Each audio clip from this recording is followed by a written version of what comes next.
ప్రేక్షకులందరికీ విబిజీ ఛానల్కి స్వాగతం. ఆంధ్రప్రదేశ్ రాజకీయాల్లోకి వస్తే వైసీపీ సీనియర్ నాయకుడు రఘురామకృష్ణమరాజు రాజకీయ భవిష్యత్తు రెంటికి చెడ్డ రేవడి అన్నట్టుగా తయారైందని చెప్పి అంటున్నారు. అసలు ఎందుకు ఆ పరిస్థితి వచ్చింది, ఏమిటి వివరాలు మరిన్ని తెలుసుకుందాం. శ్రవణ్ కుమార్ గారు నమస్కారం. నమస్కారం అండి. రఘురామకృష్ణమరాజు గారికి వైసీపీ పార్టీ టికెట్ నిరాకరించిందని చెప్పి అని అంటున్నారు. అయితే ఆయన తెలుగుదేశంలో కూడా వెళ్ళలేని పరిస్థితి ఉందని మరొక వార్త కూడా వస్తుంది. ఎందుకు ఆ పరిస్థితి వచ్చిందంటారు ఆయనకి? రాజకీయాల్లో విలువలు తప్పి ప్రవర్తిస్తే ఏమవుతుంది, తాను బలంగా ఉన్నప్పుడు కలిసి వచ్చినప్పుడు విచ్చలవిడిగా విర్రవేగితే ఏమవుతుందో ఉదాహరణే రఘురామకృష్ణరాజు గారి ఉదాహరణ. ఇతని అన్మెచ్యూరిటీ లెవెల్ ఒక ఎంపీ స్థాయిని దాటి ఒక పారిశ్రామికవేత్త కూడా బాగా ఆర్థిక బలం ఉన్నటువంటి వ్యక్తి. ఇక సామాజిక వర్గం అంటే కూడా రాజులు కాబట్టి ఇంత సామాజిక వర్గం తరపున కూడా బలం ఉన్నటువంటి నాయకుడిగానే చెప్పవచ్చు.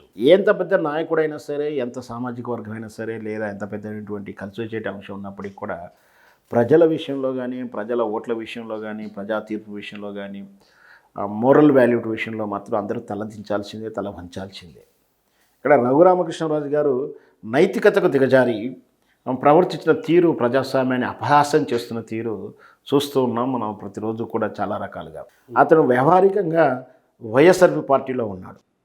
ఆ పార్టీ నుంచి నరసాపురం నుంచి టికెట్ తీసుకొని గెలిచాడు. హనువిగా ఎన్నికల ముందు తెలుగుదేశం పార్టీ నుంచి వైఎస్ఆర్ పార్టీలోకి వచ్చారు. తెలుగుదేశం పార్టీలో టికెట్ ఇవ్వకపోవడం వల్ల నిరాకరించడం అవమానంగా ఉంటేనే ఆయన వచ్చి వైఎస్ఆర్పీ పార్టీలో చేరడం జరిగింది. వైఎస్ఆర్పీ పార్టీ ఉన్నటువంటి క్రేజు అన్నటువంటి ప్రభంజనంలో అతను ఎంపీగా గెలిచాడు. సంతోషమే. గెలిచిన తర్వాత తాను మారితే పార్టీ మారాలి, లేదా విలువలకు కట్టుబడినటువంటి మనిషి అయితే అతను తన పార్టీ పదవికిను తన ఎంపీ సభ్యత్వానికి రాజీనామా చేసి పార్టీ మారాల్సి ఉంది. కానీ తాను ప్రశ్నిస్తున్నాను అని చెప్పే ఒక నెపంతో తను వైఎస్ఆర్ పార్టీ ప్రతినిధిగా ఉంటూనే ఆ పార్టీ ముఖ్య నాయకుడైనటువంటి జగన్మోహన్ రెడ్డి మీద తరచూ విమర్శలు చేయడం, తరచూ ఎద్దేవా చేయడం, అపహాస్యం చేయడం, రకరకాలైనటువంటి హేళన కార్యక్రమాలు చేయడం.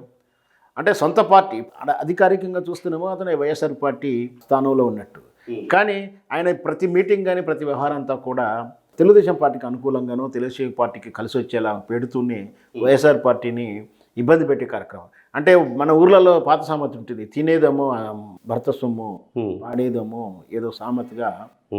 ఇక్కడ ఉన్నది వ్యవహారికంగా ఆయన వైఎస్ఆర్ పార్టీ చేసేవన్నీ కూడా తెలుగుదేశం పార్టీ ఆఫీస్ నుంచి వచ్చే గైడ్ లైన్ ప్రకారం ప్రెస్ మీట్ పెట్టడం, స్క్రిప్ట్ రాయడం, ఆ స్క్రిప్ట్ను ఫాలో అయ్యి జగన్మోహన్ రెడ్డి విచ్చలవిడిగా విమర్శించాడు. ఇక్కడ నేను చెప్పేది ఏమిటంటే, జగన్మోహన్ రెడ్డిని విమర్శించినందుకు నేనేం అభ్యంతరం చెప్పట్లేను, కానీ ఆ విమర్శించేది ఏదో తన పార్టీ నుంచి రాజీనామా చేసి బయటకు వచ్చి విమర్శించాల్సి ఉంది. లేదు తను ఆ పార్టీ ఎదుగుదల కోసమో లేదా నిష్పక్షపాతకంగా విమర్శిస్తున్నానంటే అది పార్టీ కార్యాలయంలో అంతర్గత మీటింగులో చెప్పాల్సిన అంశాలు. అంతర్గత మీటింగులు ఏమి చెప్పకుండా బహిరంగంగా ప్రెస్ మీట్ పెట్టి పార్టీ నష్టాన్ని చేకూర్చేలా పార్టీ మీదనే అపవాదులు చేస్తూ ఇవన్నీ చేయడం అనేది ఈరోజు ప్రజాస్వామ్యంలో వాళ్ళందరూ కళ్ళారా చూసినాయి. అప్పుడు కలిసి వచ్చింది కదా, చంద్రబాబు నాయుడు బాగా చూసుకుంటాడేమో అన్న ధైర్యంతో, ఇంకేం ధైర్యంతో ఇంకాస్త ఎక్కువ చంద్రబాబు నాయుడుని చూసుకొని జగన్మోహన్ రెడ్డి ఇష్టం వచ్చినటువంటి మాటలు, రకరకాలైనటువంటి హేళనక పదాలు వాడుతూ ప్రెస్ మీట్ పెట్టాడు. కానీ వీళ్ళ మధ్యన ఉన్న గ్యాప్ని సద్వినియోగం చేసుకుంది ఎవరంటే చంద్రబాబు నాయుడు. అంటే ఒక ఇంట్లో అన్నదమ్ములు గొడవ పెట్టుకుంటుంటే ఒక అన్నకు సపోర్ట్ చేసి అన్నదమ్ముల మీద కొట్లాడుకునేలా గట్టిగా చేసి ఆ ఇద్దరిలో ఎవరు చచ్చిపోయినా ఎవరు పోయినా నాకు ఆనందమైన టైపులో గ్రామ రాజకీయాలు చూస్తుంటాం. అలాగే ఇక్కడ చంద్రబాబు నాయుడు జగన్మోహన్ రెడ్డిను కృష్ణరాజు గారు విభేదాలతో సతమవుతుంటే జగన్మోహన్ రెడ్డి నష్టపోయినా చంద్రబాబుడికే లాభం, రఘురామకృష్ణరాజు నష్టపోయినా చంద్రబాబుడికే న్యాయం.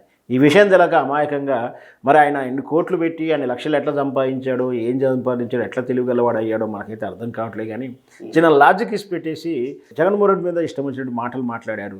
వాడుకున్న రోజులు వాడుకున్న చంద్రబాబు నాయుడు తీరా ఇప్పుడు ఎన్నికల నేపథ్యంలో చంద్రబాబు నాయుడు టికెట్ ఇవ్వట్లేడు, పార్టీలకు ఆహ్వానిస్తలేడు. ఈయన ఆశిస్తున్న టికెట్ ఆల్రెడీ వేరే వాళ్ళకి ఇచ్చేసాడు. మరి జగన్మోహన్ రెడ్డి అంతగా విమర్శించినప్పుడు జగన్మోహన్ రెడ్డి మళ్ళీ టికెట్ ఇస్తారని మాత్రం ఖచ్చితంగా అవకాశమే లేదు. వాస్తవానికి ఆయన పార్టీని సస్పెండ్ కూడా చేయొచ్చు ఈ రోజు కూడా, ఏ రోజుకైనా సరే. కానీ ఏనాడు కూడా జగన్మోహన్ రెడ్డి ఈ రఘురామకృష్ణరాజుని ఒక పల్లెం పెట్టు మాట కూడా అనలేదు. నైతికత జారి ఇతనే ఇష్టం వచ్చినట్టు మాట్లాడాడు. ఈయన ఏ రోజు కూడా అతను అనర్హత వెయిట్ అయ్యలేదు. ఏ రోజు కూడా సంజాయిషి నోటీసు కూడా పంపించలే జగన్మోహన్ రెడ్డి. ఉమ్, సో అంటే వర్లుతున్న విమర్శిస్తున్న మౌనంగా చూస్తూ సమాధానాలు చెప్పాడే కానీ దాని అంత సీరియస్గా కూడా తీసుకోలేదు జగన్మోహన్ రెడ్డి.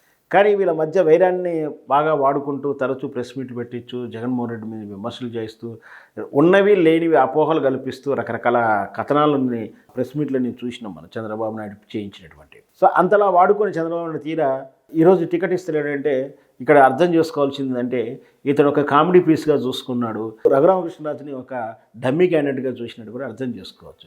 అంటే ఇప్పుడు బలిపశువు అయింది ఎవరంటే రఘురామకృష్ణరాజు. దీంతో ఇటు తెలుగుదేశం పార్టీ టికెట్ ఇక వైఎస్ఆర్ పార్టీ టికెట్ ఇక మరి ఏ పార్టీ తరఫున పోటీ చేస్తాడు. బీజేపీ నుంచి ఆల్రెడీ ఆయనకు సత్కత లేదు. ఇక పార్టీలు వెళ్తే కాంగ్రెస్కి వెళ్ళాలి.